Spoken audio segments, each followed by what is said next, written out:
तो कैसे हैं आप लोग। आशा करते हैं आप लोग अच्छे होंगे और आपकी पढ़ाई भी अच्छी चल रही होगी। जहाँ तक आप लोगों को पता है कि मैं आधुनिक भारत के घटना चक्र पूर्वावलोकन की सीरीज़ को लेकर आई हूँ, जिसमें हम लोग ने 7 टॉपिक कर लिया है। आज हमारा 8वां टॉपिक है और आज हमारे टॉपिक का नाम है आधुनिक भारत में शिक्षा का विकास। तो इसके कुछ शॉर्ट नोट्स देख लेते हैं दोस्तों, फिर क्वेश्चन करते हैं। 1780 में वॉरेन हेस्टिंग ने 1780 में जो है वॉरेन हेस्टिंग ने कलकत्ता में मदरसे के विभिन्न इस नवगठित मदरसे के विभिन्न नाम कलकत्ता मोहम्मदन कॉलेज, कलकत्ता मदरसा, आलिया मदरसा, मतलब कलकत्ता में मदरसे की स्थापना की। इसके कई नाम थे, कलकत्ता मोहम्मदन कॉलेज, कलकत्ता मदरसा या आलिया मदरसा था। इसके प्रमुख नाजिम मुल्ला जो थे, मजुद्दीन, कुछ स्रोतों में मुजीद्दीन नाम से भी मिलता है, थे। इस मदरसे में फारसी, अरबी और मुस्लिम कानून पढ़ाया जाता था तथा इसके स्नातक ब्रिटिश राज में दो भाषीय के रूप में मतलब सहायता करते थे। वर्तमान समय में कलकत्ता मदरसा को आलिया या आलिया विश्वविद्यालय के नाम से भी जाना जाता है। 1791 में बनारस की ब्रिटिश रेजिमेंट जोनाथन डंकन के प्रयत्नों के फलस्वरूप बनारस में एक सांस्कृतिक कॉलेज खोला गया, जिसका उद्देश्य हिंदुओं के धर्म, साहित्य और कानूनों का अध्ययन करना था। पेरिस की एशियाटिक सोसाइटी, फ्रांसीसी नाम the society of Asiatic society ने राजा राम मोहन राय के अनुवादों की सराहना करते हुए 1824 में उन्हें मानद सदस्यता के लिए चुना था। वॉरेन हेस्टिंग के काल में चार्ल्स विकिलिंग्स ने भगवद गीता का प्रथम आंग्ल अनुवाद किया था, जिसकी प्रस्तावना स्वयं वॉरेन हेस्टिंग ने लिखी थी। विकिलिंग्स ने फारसी तथा बांग्ला मुद्रण के लिए ढलाई के अक्षरों को विकसित करने में महत्वपूर्ण भूमिका निभाई थी। विल्किंस ने क्या किया था, बांग्ला मुद्रण के लिए जो ढलाई के अक्षरों का विकास उसने किया था। हॉलहेड ने 1778 में बंगाली व्याकरण, a grammar of the Bengal language प्रकाशित किया। Sir William Jones Warren Hastings के समय कलकत्ता स्थित कोर्ट विलियम में उच्च न्यायालय के न्यायाधीश नियुक्त हुए थे। विलियम जोन्स जो हैं वॉरेन हेस्टिंग के समय कलकत्ता में स्थित फोर्ट विलियम में उच्च न्यायालय के न्यायाधीश नियुक्त हुए थे। सर विलियम जोन्स की प्रेरणा पर कलकत्ता में 1784 में एशियाटिक सोसाइटी की स्थापना हुई थी और स्वयं इसके सभापति निर्वाचित हुए थे। इस संस्था ने एशियाटिक रिसर्चेज नामक पत्रिका के माध्यम से भारत के अतीत को प्रकाश में लाने का कार्य किया था। इसी क्रम में उन्होंने 1789 में कालिदास रचित अभिज्ञान शकुंतलम का अंग्रेजी में अनुवाद किया और इसके कई संस्करण बाद के वर्षों में प्रकाशित हुए थे। 1854 के पश्चात शिक्षा के क्षेत्र में हुई प्रगति की समीक्षा करने के लिए 1882 में W. हंटर की अध्यक्षता में एक आयोग की नियुक्ति किया गया था।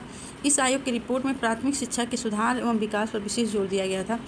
राष्ट्रीय शिक्षा के क्षेत्र में सर्वप्रथम 8 नवंबर 1905 को रंगपुर नेशनल कॉलेज की स्थापना हुई थी। राष्ट्रीय शिक्षा के क्षेत्र में सर्वप्रथम 8 नवंबर 1905 को रंगपुर नेशनल स्कूल की स्थापना की गई थी। 16 नवंबर 1905 को कलकत्ता में एक सम्मेलन आयोजित किया गया। इस सम्मेलन में राष्ट्रीय साहित्यिक, वैज्ञानिक और तकनीकी शिक्षा देने के लिए राष्ट्रीय शिक्षा परिषद नेशनल काउंसिल ऑफ एजुकेशन स्थापित करने का संकल्प लिया गया। 11 मार्च 1906 को राष्ट्रीय शिक्षा परिषद की स्थापना की गई थी। राष्ट्रीय शिक्षा परिषद के पहले शैक्षणिक संस्थान बंगाल नेशनल कॉलेज, जिसका अन्य नाम Bengal National College and School, का उद्घाटन 14 अगस्त 1906 को किया गया था तथा 15 अगस्त 1906 को इस कॉलेज की कक्षाएं प्रारंभ हुई थी। बंगाल नेशनल कॉलेज के पहले प्रधानाचार्य अरविंद घोष और अधीक्षक मतलब सुप्रिटेंडेंट जो है सतीश चंद्र मुखर्जी थे। 1813 के चार्टर अधिनियम के तहत प्रतिवर्ष जो है शिक्षा के लिए 1 लाख रुपए देने की व्यवस्था की गई थी। सैटलर जो है आधिकारिक नाम कलकत्ता विश्वविद्यालय आयोग सैटलर शिक्षा से संबंधित था और वर्ष 1970 में सरकार ने कलकत्ता विश्वविद्यालय की संभावनाओं के अध्ययन तथा रिपोर्ट के लिए एक आयोग नियुक्त किया था।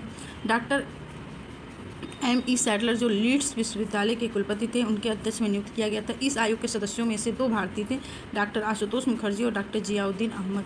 इस आयोग को कलकत्ता विश्वविद्यालय की शिक्षा पर अपनी रिपोर्ट देने के लिए कहा गया था। इस आयोग का यह विचार था कि यदि विश्वविद्यालय शिक्षा का सुधार करना है तो माध्यमिक शिक्षा का सुधार आवश्यक है। भारतीय शिक्षा पद्धति में भाषा संबंधी विवाद पर अपना विवरण देने के लिए विलियम बेंटिंग ने अपनी काउंसिल में विधि सदस्य लॉर्ड मैकाले को 1834 में लोक शिक्षा की सामान्य समिति general committee of public instruction का प्रमुख नियुक्त किया था। मैकाले ने भारत में शिक्षा हेतु अंग्रेजी भाषा का समर्थन किया। भारत के औपनिवेशिक काल में अधोमुखी निस्यंदन, the theory of downward filtration शिक्षा के क्षेत्र में से संबंधित था। इस सिद्धांत का अर्थ था कि शिक्षा समाज के उच्च वर्गों को दी जाए और इस वर्ग से छन छन कर शिक्षा का असर जनसामान्य तक पहुँचेगा। भारत में आधुनिक शिक्षा प्रणाली 1835 के मैकाले के स्मरण पत्र से पढ़ी। मैकाले ने भारतीय रीति रिवाज के लिए अपना तिरस्कार इन शब्दों में व्यक्त किया कि यूरोप के एक अच्छे पुस्तकालय की एक अलमारी का एक कक्ष भारत और अरब के समस्त साहित्यों से अधिक मूल्यवान है। लॉर्ड विलियम बेंटिंग के काल में 7 मार्च 1835 को प्रस्ताव द्वारा मैकाले का दृष्टिकोण अपना लिया गया। Governor general Lord William Cavendish Bentinck जो 1828 से 35 तक रहा के शासनकाल में 7 मार्च 1835 को लॉर्ड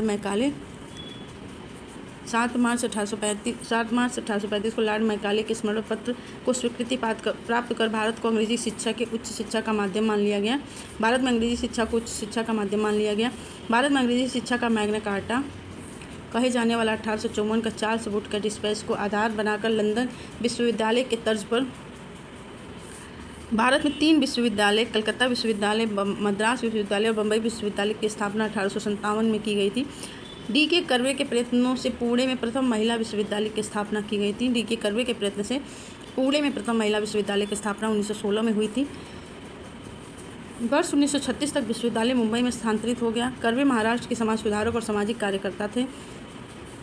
इन्होंने विधवाओं के उत्थान तथा विधवा विवाह प्रतिबंध निवारक मंडली की भी स्थापना की थी। 1896 में उन्होंने पूना में Hindu window home association D.K. Curve ने अपनी पुस्तक लुकिंग बैक में इस संघ को अनाथ बालिका आश्रम के नाम से भी संबोधित किया है। हिंदू विडो होम एसोसिएशन की स्थापना की थी। उन्होंने स्वयं एक ब्राह्मणी विधवा से विवाह किया था और 1958 में इन्हें भारत रत्न दिया गया था। V.K. चिपलुंकर ने लोकमान्य तिलक एवं M.B. नामजोशी के साथ मिलकर 1880 में न्यू इंग्लिश स्कूल की स्थापना की। 24 अक्टूबर 1884 को डेक्कन एजुकेशन सोसाइटी की औपचारिक रूप से गठित की गई और न्यू इंग्लिश स्कूल को इसके प्रबंधन के अधीन कर दिया गया। इस संस्था के संस्थापकों में B.K. चिपलुंकर, बाल गंगाधर तिलक, गोपाल गणेश अयंकर, M.B. नामजोशी प्रमुख थे। राजा राम मोहन राय आधुनिक शिक्षा के सबसे प्रारंभिक विचारकों में से एक थे। 1817 में उन्होंने डेविड हेयर और राधाकांत देव के साथ मिलकर कलकत्ता में प्रसिद्ध हिंदू कॉलेज की स्थापना की थी। मेयो कॉलेज की स्थापना 1875 में अजमेर में, मुस्लिम एंग्लो ओरिएंटल कॉलेज की स्थापना 1875 में अलीगढ़ में एवं दिल्ली कॉलेज की स्थापना 1825 में हुई थी। भारतीय विश्वविद्यालय में धार्मिक शिक्षा के लिए मदन मोहन मालवीय ने प्रबल वकालत की थी।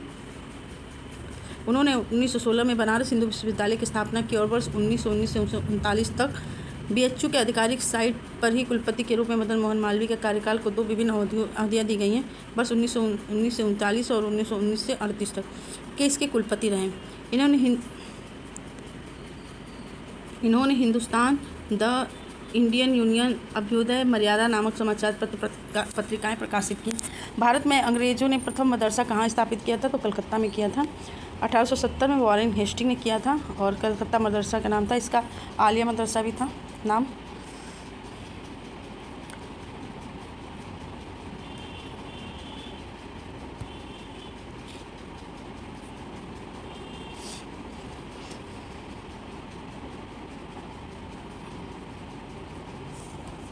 एशियाटिक सोसाइटी ऑफ बंगाल के संस्थापक कौन थे? तो सर विलियम जोन्स।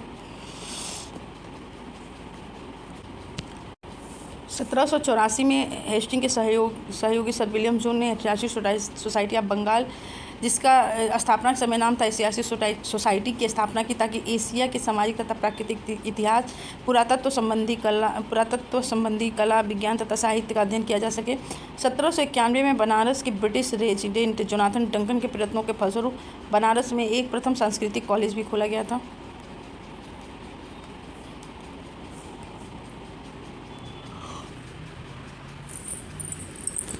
वाराणसी में प्रथम सांस्कृतिक महाविद्यालय की स्थापना किसने की थी? तो जोनाथन डंकन ने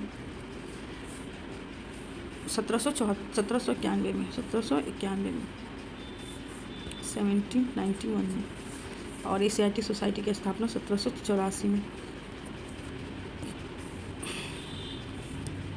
बंगाल के एशियाटिक सोसाइटी की स्थापना वॉरेन हेस्टिंग के काल में हुई थी और उसने सर विलियम जोन्स के पक्ष में उक्त विद्वत संस्था की अध्यक्षता का प्रस्ताव अस्वीकार कर दिया था। वारेन हेस्टिंग स्वयं एक उद्भट विद्वान तथा प्राच्य विद्या का प्रखर समर्थक था, जो संस्कृत, फारसी और अरबी के अध्ययन को प्रोत्साहित करता था। तो दोनों सही है, व्याख्या नहीं है। लेकिन वारेन हेस्टिंग्स 1784 से 85 के दौरान बंगाल का गवर्नर जनरल था। वह स्वयं उद्भट विद्वान और प्राच्य विद्या का प्रखर समर्थक था, जो संस्कृत, फारसी और अरबी के अध्ययन को प्रोत्साहित करता था। उसके सहयोग और समर्थन से 1784 में बंगाल में एशियाटिक सोसाइटी की स्थापना हुई थी। हालांकि उपलब्ध साक्ष्यों से पता चलता है कि इस संस्थान की अध्यक्षता प्रदान करने का प्रस्ताव प्रस्तुत किया गया था, किंतु समय अवकाश की कमी के कारण उसे स्वीकार नहीं किया और उसने संस्था की योजना बनाने वाले व्यक्ति विलियम जोन्स को इसका नेतृत्व देने की बात कही। इसके बाद फरवरी 1784 में विलियम जोन्स इस संस्था के अध्यक्ष चुने गए। ये सही है। हेस्टिंग ने प्राच्य विद्या और या स्थानीय भाषा शैक्षणिक परंपराओं का समर्थन किया। उदाहरण के लिए 1780 में हेस्टिंग के प्रयासों से कलकत्ता में एक मदरसा स्थापित हुआ था, जिसमें अरबी, फारसी और मुस्लिम कानूनों का अध्ययन पढ़ाया जाता था। हेस्टिंग के ही प्रोत्साहन से चार्ल्स विकिंस ने भगवद गीता का अंग्रेजी में अनुवाद किया था। अंग्रेजी में अनुवादित भगवद गीता की प्रस्तावना स्वयं हेस्टिंग ने लिखी थी, अतः आर भी सही है। किंतु हेस्टिंग द्वारा संस्था की अध्यक्षता ठुकराने का प्रत्यक्ष कारण प्राच्य विद्या का समर्थक होना नहीं, बल्कि उसके पास समय या अवकाश की कमी था। यह विचार था कि संस्था के नेतृत्व उसके योजना का सर विलियम जोन्स को ही मिलना चाहिए। निम्नलिखित अंग्रेजों में से कौन था जिसने सर्वप्रथम भगवद गीता का अंग्रेजी में अनुवाद किया था? Charles Wilkins. निम्नलिखित में से किसे पेरिस की रॉयल सोसाइटी की सदस्यता प्रदान की गई थी? तो राजा राम मोहन राय को पेरिस की रॉयल सोसाइटी की सदस्यता प्रदान की गई थी। पेरिस में एशियाटिक सोसाइटी, जिसका नाम द सोसाइटी ऑफ एशियाटिक, की स्थापना 1822 में की गई थी, जिसे फ्रांस की एशियाटिक सोसाइटी भी कहा जाता था। इसका उद्देश्य एशियाई भाषाओं, संस्कृत और इतिहास के अध्ययन को बढ़ावा देना था। 1824 में सोसाइटी ने राजा राम मोहन राय के कार्यों की सराहना करते हुए उन्हें सोसाइटी की मानक सदस्यता के लिए चुना। फ्रांस के पेरिस में स्थित एशियाटिक सोसाइटी को पेरिस की रॉयल एशियाटिक सोसाइटी के नाम से नहीं जाना जाता है। रॉयल एशियाटिक सोसाइटी का पूरा नाम royal Asiatic society great Britain and Ireland की स्थापना लंदन में 1823 में की गई थी, न कि पेरिस में।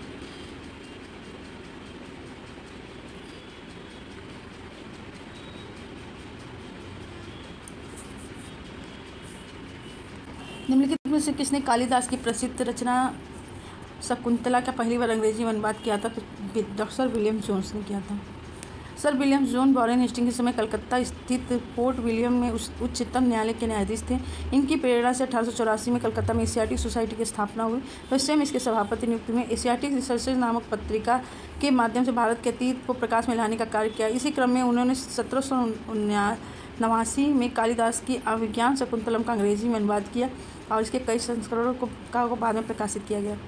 स्वतंत्रता पूर्व अवधि में ब्रिटिश सरकार द्वारा भारत में आधुनिक शिक्षा के प्रसार का मुख्य उद्देश्य था।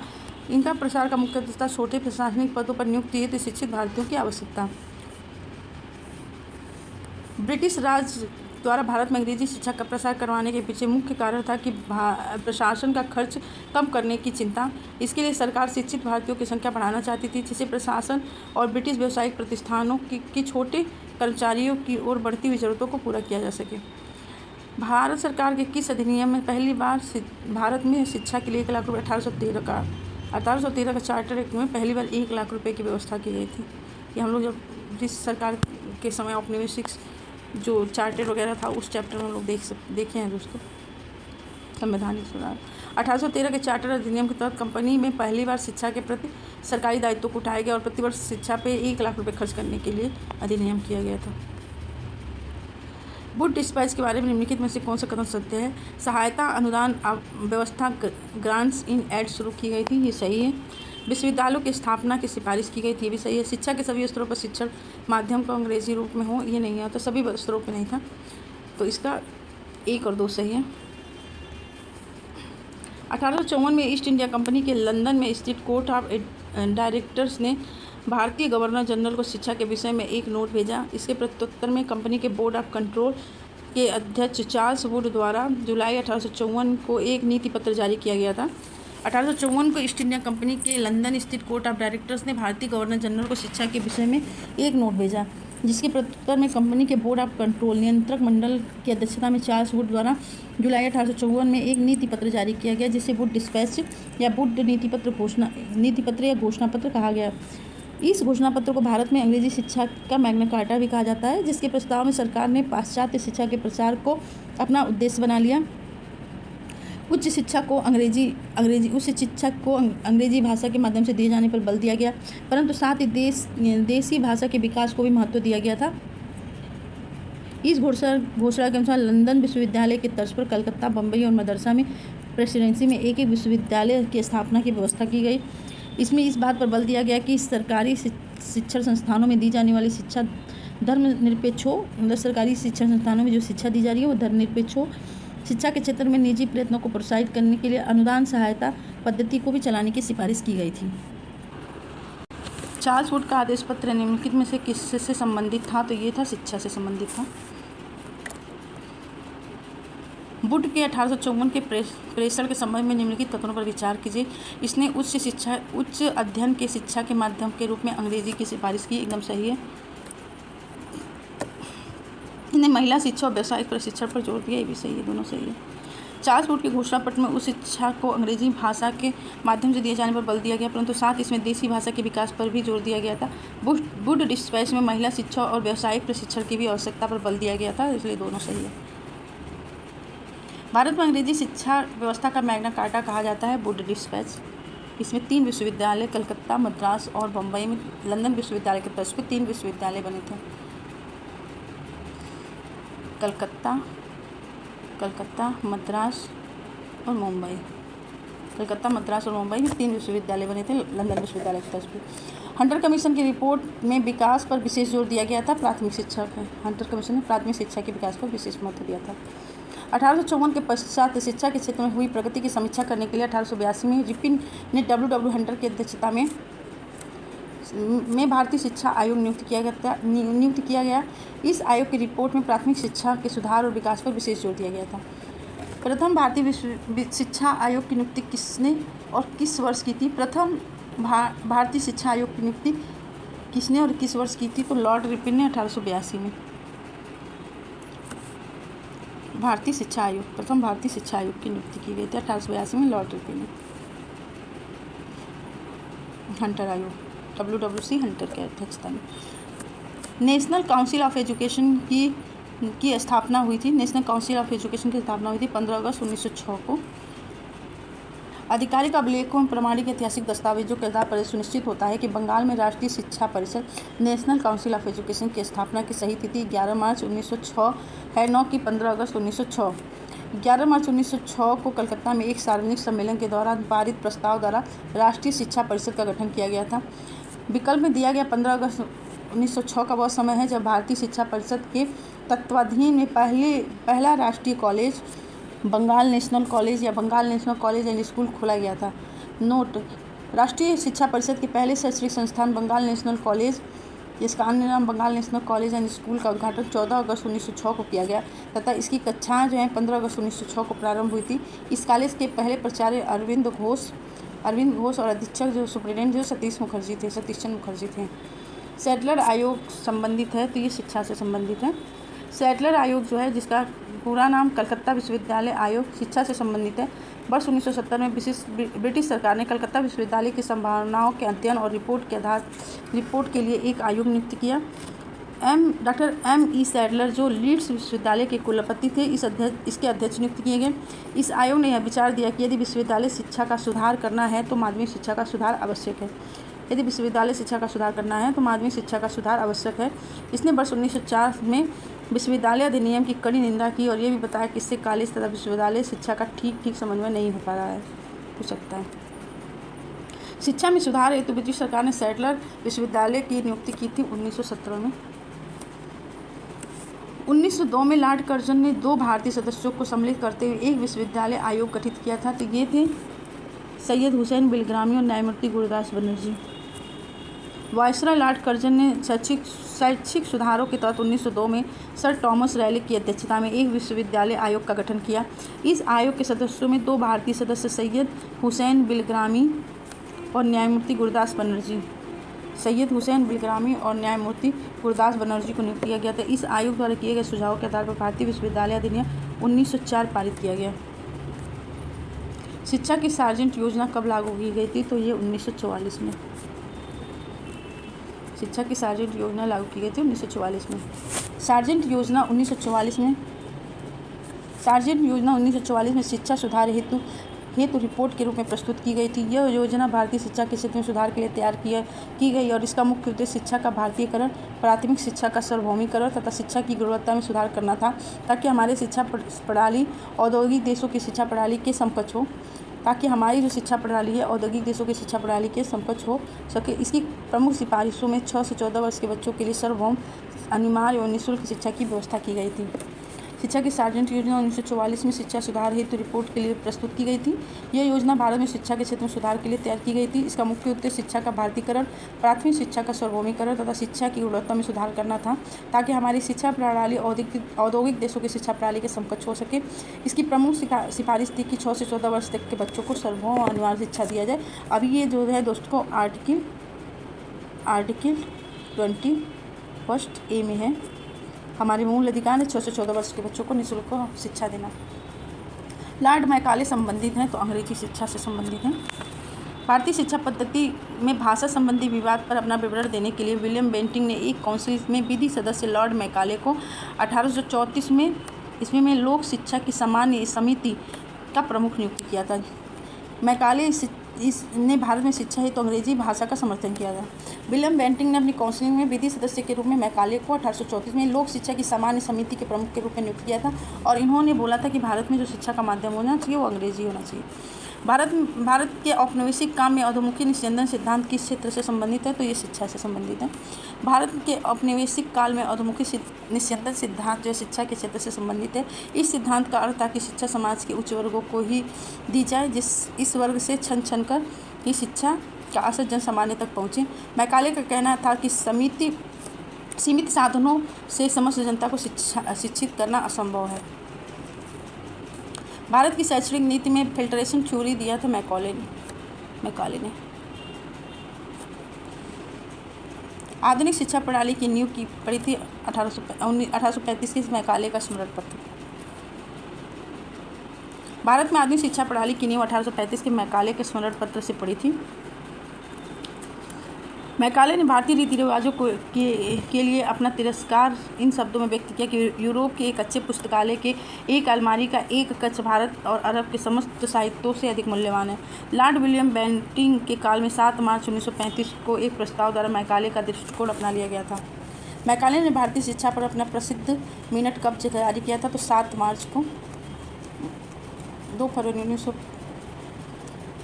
7 मार्च को अपना लिया गया था। ये अपना जारी किया था 2 फरवरी 1835 को।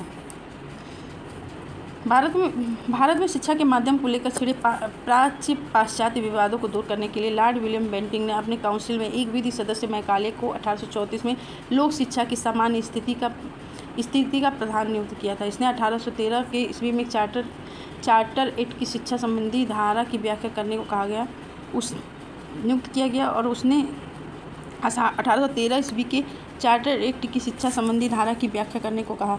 2 फरवरी 1835 को मैकाले ने अपना विवरण प्रस्तुत किया। 2 फरवरी 1835 को विवरण प्रस्तुत किया जिसे मैकाले मिनट के नाम से भी जाना जाता है। इसमें भारतीय भाषा, साहित्य और संस्कृति की तीखी आलोचना की गई थी। भारतीय भाषा, साहित्य और संस्कृति की तीखी आलोचना की गई थी। मैकाले द्वारा प्रस्तुत विवरण को तत्कालीन भारत के governor general Lord William Bentinck द्वारा 7 मार्च 1835 को स्वीकार कर लिया गया तथा भारत में उच्च शिक्षा का माध्यम अंग्रेजी को स्वीकार कर लिया गया। इसने ईस्ट इंडिया कंपनी के बारे में यह टिप्पणी की थी कि कंपनी एक असंगति है, परंतु यह उस व्यवस्था का भाग है जहाँ सब कुछ ही असंगत है। ये मैकाले ही बोला था, TB Macaulay. Lord Thomas Wellington Macaulay Britain के राजनीतिज्ञ और इतिहासकार था। 1834 से 1838 तक वह भारत के गवर्नर जनरल की काउंसिल जिसे सुप्रीम काउंसिल भी कहा जाता है के लाम मेंबर था। प्रसिद्ध दंड विधान the great Indian penal code की पांडुलिपि इसी के निर्देशन में तैयार की गई थी। अंग्रेजी में भारत में शिक्षा के माध्यम तथा यूरोपीय साहित्य, दर्शन तथा विज्ञान को भारतीय शिक्षा का लक्ष्य बनाने में इसकी महत्वपूर्ण भूमिका थी। ईस्ट इंडिया कंपनी की नीतियों पर टिप्पणी करते हुए मैकाले ने 1833 ईस्वी में अपने भाषण में कहा कि कंपनी एक असंगति है, परंतु यह उस व्यवस्था का भाग है जहाँ सब कुछ ही असंगत है। निम्नलिखित में से किससे या किनसे भारत में अंग्रेजी शिक्षा की नींव पड़ी थी? तो भारत में अंग्रेजी शिक्षा की नींव पड़ी थी 1813 का charter act, general committee of public instruction 1823 और प्राच्यविद आंग्ल विधि विवाद, तीनों से दोस्तों। ईस्ट इंडिया कंपनी ने ओरिएंटल शिक्षा की प्रचलित प्रणाली को हतोत्साहित किया तथा पश्चिमी शिक्षा और अंग्रेजी भाषा को बढ़ावा दिया।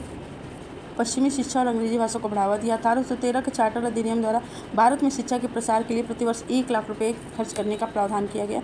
1823 में general committee of public instruction का गठन किया गया, जिसकी जिम्मेदारी शिक्षा के लिए 1 लाख रुपये देने की थी। समिति में 10 यूरोपीय सदस्य शामिल थे। लॉर्ड बेंटिंग जो है 1834 में लॉर्ड मैकाले को इस कमेटी का अध्यक्ष बनाया गया। लॉर्ड बेंटिंग ने 1834 में लॉर्ड मैकाले को इस कमेटी का अध्यक्ष बनाया। भारतीय शिक्षा नीति में सुधार करने के लिए प्राच्य पाश्चात्य विवाद को सुलझाने के लिए मैकाले ने अपना विवरण पत्र प्रस्तुत किया, जिसे 7 मार्च 1835 को बेंटिंग ने स्वीकार कर लिया। प्रस्ताव के अनुरूप उच्च शिक्षा में अंग्रेजी माध्यम को प्राथमिकता दी। भारत में आंग्ल शिक्षा के समर्थकों का नेतृत्व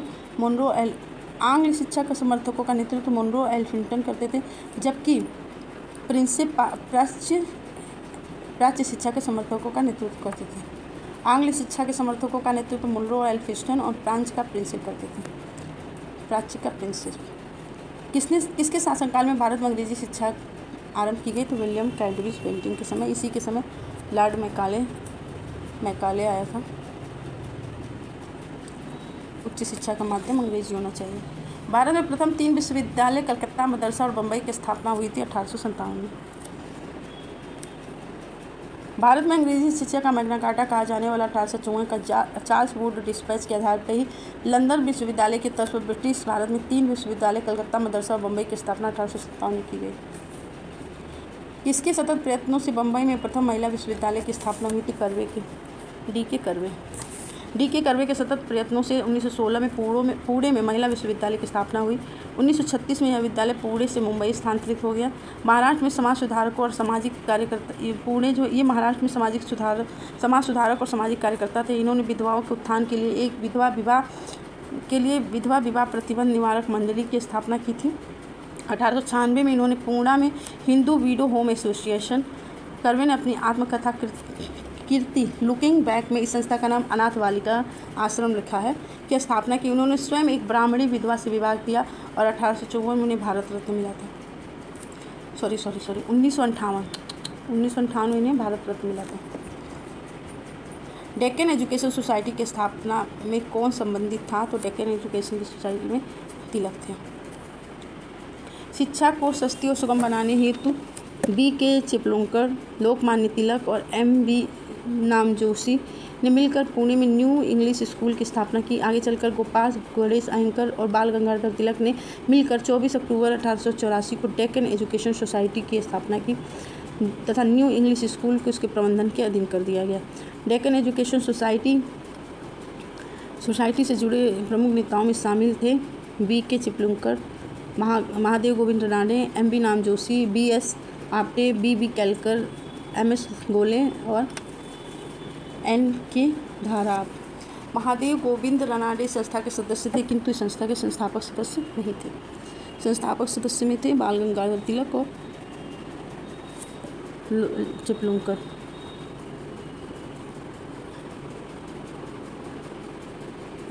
गोपाल गणेश अयंगर और Bal Gangadhar Tilak. Deccan education society. Mohammedan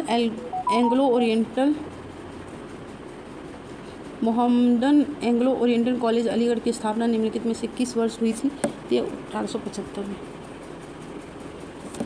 Mohammedan Anglo Oriental college की स्थापना सर सैयद अहमद खान ने 1875 में अलीगढ़ में मदरसातुल उलूम के नाम से की थी। 1877 में इन्होंने अपना नाम बदलकर मोहम्मदन एंग्लो ओरिएंटल कॉलेज रखा था। आगे चलकर 1920 में इस कॉलेज का नाम बदलकर अलीगढ़ मुस्लिम विश्वविद्यालय हो गया। चूँकि मदरसातुल उलूम 1887 में इसका नामकरण मोहम्मदन एंग्लो ओरिएंटल कॉलेज की स्थापना 1875 में हुई थी, इसलिए मोहम्मदन एंग्लो ओरिएंटल कॉलेज की स्थापना वर्ष 1875 में थी। Mohammedan Anglo Oriental college Aligarh के प्रधानाचार्य का नाम बताइए जिसने 19वीं सदी के अंतिम दशक में मुस्लिम सांप्रदायिकतावाद को बढ़ावा दिया था। तो ये है Theodore Beck. Mohammedan Anglo Oriental college Aligarh के संस्थापक सर सैयद अहमद खान थे। 19वीं सदी के अंतिम दशक में यहाँ जो मुस्लिम अलगाववादी प्रवृत्तियाँ उभरी उन्हें प्रोत्साहित करने वाले व्यक्तियों में Mohammedan Anglo Oriental college Aligarh के प्रधानाचार्य थियोडोर बेक थे। निम्नलिखित कॉलेजों में सर्वप्रथम किसकी स्थापना हुई थी? तो सबसे पहले हिंदू कॉलेज ऑफ कलकत्ता। राजा राम मोहन राय द्वारा आधुनिक शिक्षा के सबसे प्रारंभिक विचारकों में से एक थे। 1817 में उन्होंने डेविड हेयर और राधाकांत देव के साथ मिलकर कलकत्ता में एक हिंदू कॉलेज की स्थापना की थी। 1817 में डेविड हेयर और राधाकांत देव के साथ मिलकर। मेयो कॉलेज जो है 1875, ये भी 1875। ये है दिल्ली कॉलेज 1825, 1875।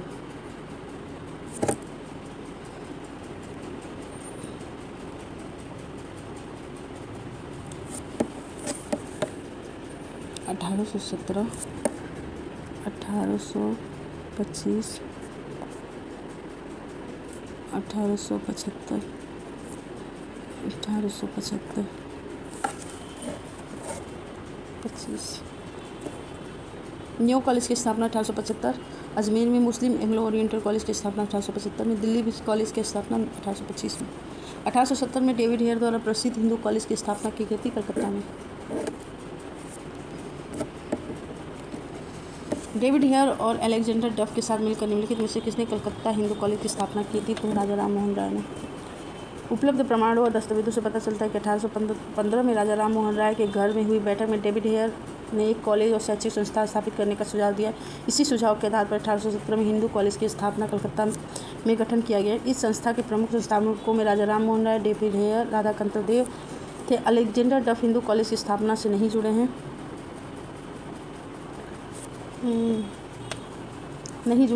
क्योंकि उनका भारत आगमन जो है 1830 में हुआ था, इसलिए 1870 में स्थापित संस्था से जुड़ा होना संभव नहीं प्रतीत होता है। तो संघ लोक सेवा आयोग द्वारा प्रश्न पूछे कि प्रकृति ही गलत थी। अलीगढ़ आंदोलन का शुरुआती लक्ष्य क्या था? तो ये था पश्चिमी वैज्ञानिक शिक्षा को भारत में मुस्लिमों के बीच प्रश्रय देना। अलीगढ़ आंदोलन 1857 की क्रांति के बाद अलीगढ़ को केंद्र बनाकर प्रारंभ हुआ था। अलीगढ़ आंदोलन की शुरुआत सर सैयद अहमद खान द्वारा की गई थी। इस आंदोलन का प्रमुख उद्देश्य मुस्लिम समुदाय में पश्चिमी शिक्षा शैली को बढ़ावा देना तथा इसके आंदोलनकारियों का मानना था कि मुस्लिम समुदाय का सामाजिक जीवन पश्चिमी वैज्ञानिक ज्ञान और शैली को अपनाकर बेहतर किया जा सकता है। भारत में औपनिवेशिक शासन के दौरान शैक्षणिक संस्थानों के संदर्भ में निम्नलिखित युगों में से विचार कीजिए। Banaras Sanskrit college, William Jones, Calcutta Madrasa, Warren Hastings सही है। एशियाटिक सोसाइटी की स्थापना विलियम जोन्स थी। ये Asiatic society. Fort William college, केवल 2 सही है दोस्तों। Banaras Sanskrit college, Jonathan Duncan 1791। Calcutta Madrasa, Warren Hastings 1870। Fort William college, lord Richard Colley 1800 में। आर्थर वेलेस्ली बंगाल का गवर्नर जनरल तथा lord Wellesley Richard Colley Wellesley का छोटा भाई और ब्रिटिश सैन्य नेता था, जिसे नेपोलियन के विरुद्ध अपने वाटरलू के युद्ध में भाग लिया था। वेलेस्ली ने कलकत्ता में फोर्ट विलियम कॉलेज की स्थापना किस लिए की थी? तो कलकत्ता में उसने लंदन में स्थित बोर्ड ऑफ डायरेक्टर्स ने ऐसा करने के लिए कहा था। नहीं, वो भारत में प्राच्य शिक्षा के प्रति, ज्ञान के प्रति अभिरुचि पुनः जागृत करना चाहता था। नहीं, और विलियम कैरी और उनके सहयोगी को रोजगार प्रदान करना चाहता। यह ब्रिटिश नागरिकों को भारत में प्रशासन नीति प्रशिक्षित करना चाहता था। सही है।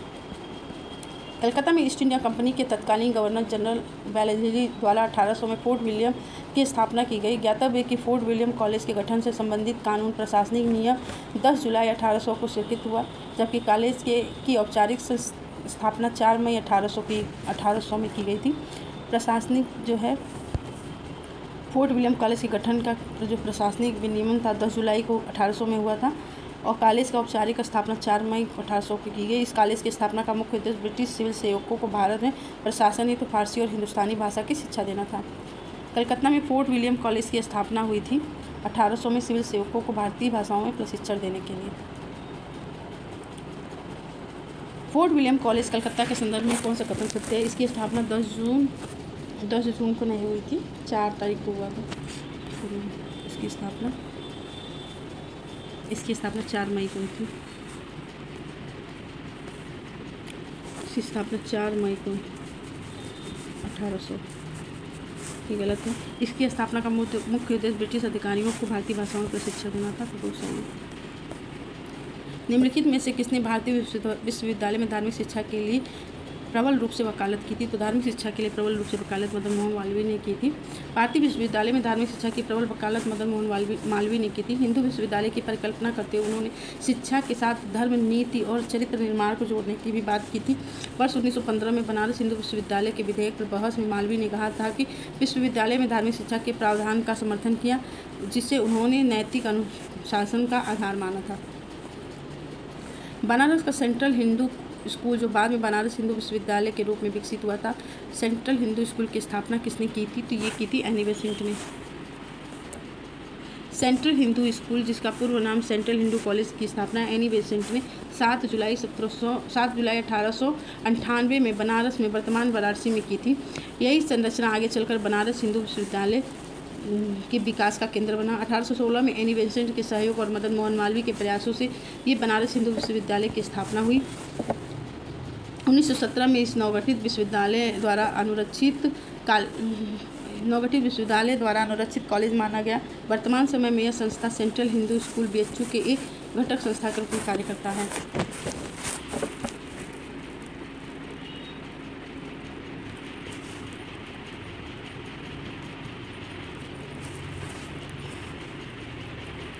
बनारस का सेंट्रल हिंदू कॉलेज, जो आगे चलकर बनारस हिंदू विश्वविद्यालय का केंद्र बिंदु बना, की स्थापना किसने की थी? तो एनी बेसेंट ने की थी 1898 में।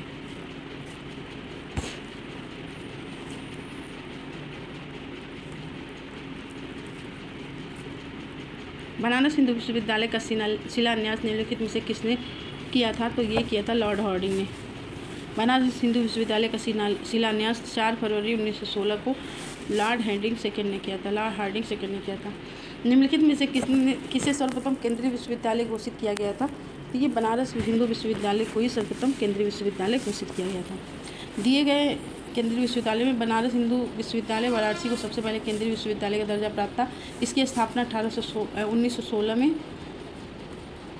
1916 में मदन मोहन मालवीय जी के साथ। तो दोस्तों, आज का टॉपिक हमारा यहीं समाप्त होता है। मिलते हैं आपसे नेक्स्ट टॉपिक में। तब तक के लिए नमस्कार, बाय बाय।